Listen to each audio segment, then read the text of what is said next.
Hold up your hand right now. Look closely at your pinky finger.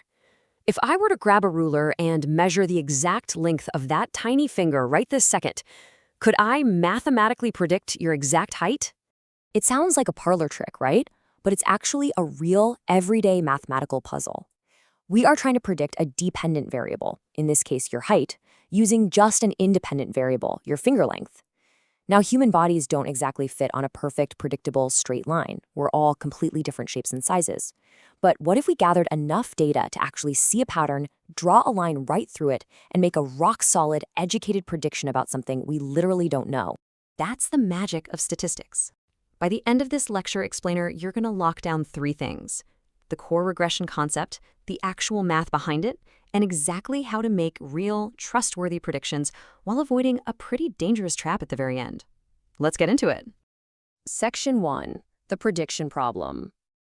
Okay, let's look at a high-stakes situation literally all of us have stressed over: passing a final exam.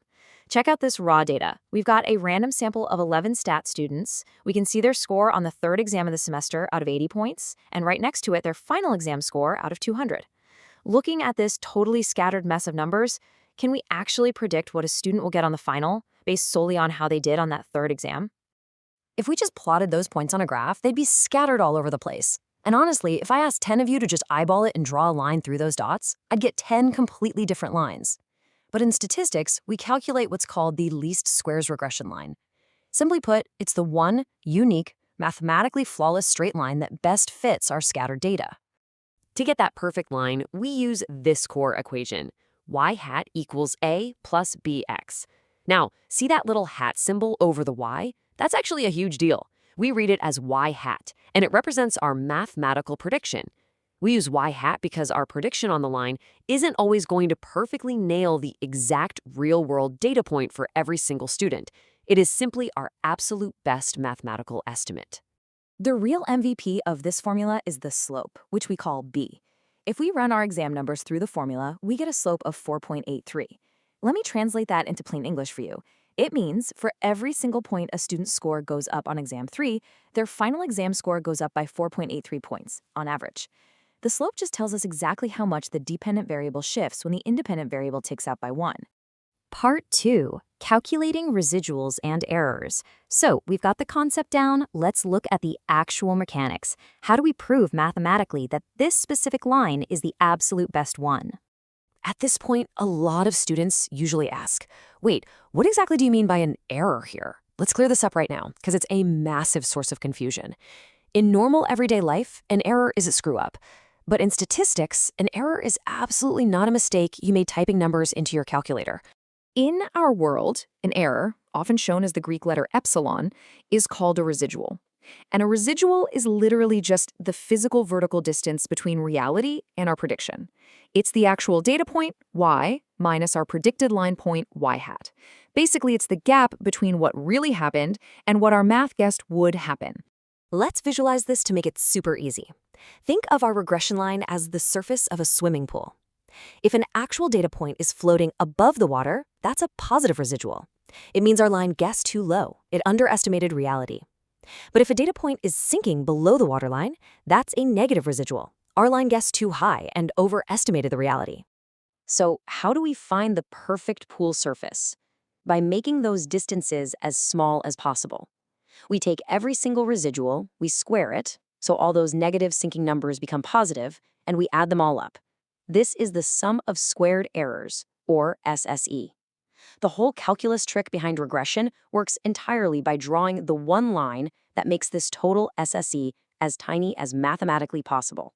That's the secret sauce for the best fit.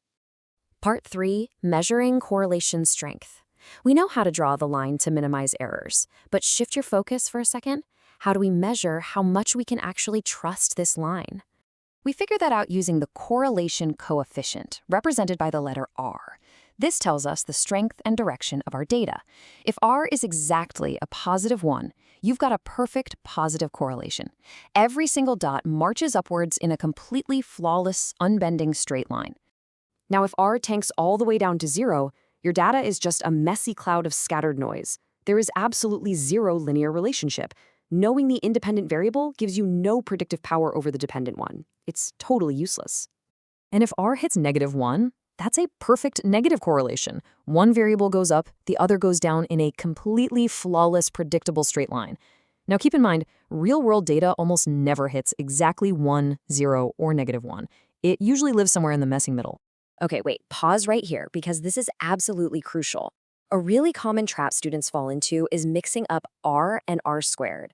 Let's lock this down so you never confuse them on a test. R is the correlation coefficient. It gives you the direction and the strength. But when you square it to get R squared, you get the coefficient of determination. R squared tells you the exact percentage of variation that your line actually successfully explains. Let's apply that directly to our students. If we crunch the numbers from our exam data, our R squared is 0.44. What does that actually mean for us? It literally proves that 44% of the variation in the final exam grades is directly explained by the variation in those exam 3 scores. The other 56%, that's due to other factors: how much they slept, if they crammed, how hard they actually studied. Section 4, limits of our predictions. Now let's connect this to the real world because regression is an amazing tool, but it comes with a massive warning label.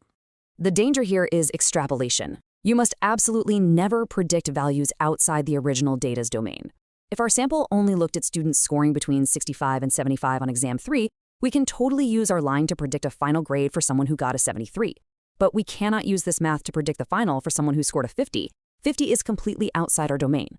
The math assumes the pattern goes on forever, but the real world definitely doesn't. Check out this literal life-or-death example. We have scuba diving data comparing dive depth in feet against the maximum safe dive time in minutes. The data goes from 50 feet down to 100 feet. If you get sloppy, extrapolate, and use this line to predict safe times for a 300-foot dive, way outside the domain, the physics fundamentally change, the math completely fails, and the real-world consequence could literally be fatal. Never, ever extrapolate. Which brings us to boldly anchor the single most important golden rule in all of statistics. Correlation does not imply causation. Just because our math finds a super strong relationship between two things, it does not mean one is magically causing the other to happen. The math just proves they move together. It's entirely up to your own human logic to figure out why. All right, let's bring it all home and summarize the key takeaways. Number 1, the line of best fit works by minimizing the sum of squared errors. Number 2, errors, or residuals, are just the physical vertical distances between reality and our prediction. And 3, watch those domains, no extrapolation. And remember, correlation is absolutely not causation. So you've got the tools to predict the unknown using the regression equation. But let me leave you with one final provocative thought. We know how to find the perfect line by minimizing errors. But what exactly happens to that perfect, fragile prediction line when one single, massive, totally unexpected outlier crashes right into your data? Does the line snap? Does it warp? Well, that is exactly what we're going to